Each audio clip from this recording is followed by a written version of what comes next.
বন্ধুরা আজকে একটা 1.5 কাঠা জমি আপনাদেরকে দেখিয়ে দেবো। পাঁচিল দিয়ে ঘেরা বাউন্ডারি করা রয়েছে, যার দাম মাত্র 7 লাখ টাকা দাম থাকবে। আসুন আপনাদেরকে আমরা জমিটা দেখিয়ে দিই। রাজচন্দ্রপুর স্টেশন থেকে 1 কিলোমিটার ডিস্টেন্সে আজকের জমিটা রয়েছে। এটা রাস্তা 6 ফিটের রাস্তা রয়েছে। আসুন আমরা জমিটা দেখি। এই যে এইখানে যে বাউন্ডারি দেখতে পাচ্ছেন, এখান থেকে জমি স্টার্ট হয়ে একদম স্ট্রেট বেরিয়ে গেছে। আর এটা জমিটা দেখুন, এই জমিটা বিক্রিতে রয়েছে। এদিকেও দেখুন, চারদিকে দেখুন বাউন্ডারি করা রয়েছে।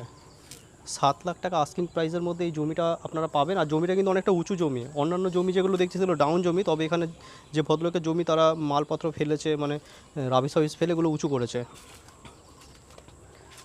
তো এই জমিটা আপনারা যদি পারচেস করতে চান, মাত্র 7 লাখ টাকা আস্কিং প্রাইস আছে। জমির রেকর্ডে বাস্তু করা রয়েছে এবং ট্যাক্স মিউটেশন এগুলো সবই করা রয়েছে। যারা ইন্টারেস্টেড আমাদের সাথে ইমিডিয়েট যোগাযোগ করে নেবেন নিচে দেওয়া ফোন নম্বরে। বন্ধুরা আজকের যে জমিটা দেখালাম, লোকেশান রাজচন্দ্রপুর, এটা বালি অঞ্চলের মধ্যেই পড়ছে। রাজচন্দ্রপুর খ্রিস্টান পাড়া জায়গাটার নাম।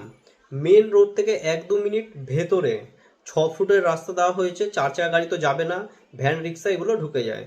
আর জমিটা একান্তই উঁচু জমি, কোনো ডোবা জমি নয়। আপনারা দেখতেই পাচ্ছেন, কারণ এই জমির আশেপাশে প্রচুর বাড়িঘর হয়েছে।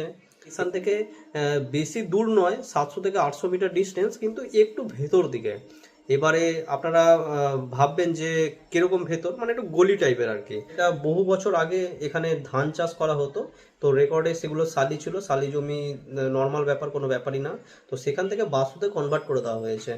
তো অনেকেই আছেন যারা লোনে প্রপার্টি কিনতে চান, তো এই জমিটার উপরে লোন এক চান্সে হয়ে যাবে, বাউন্ডারি করা রয়েছে।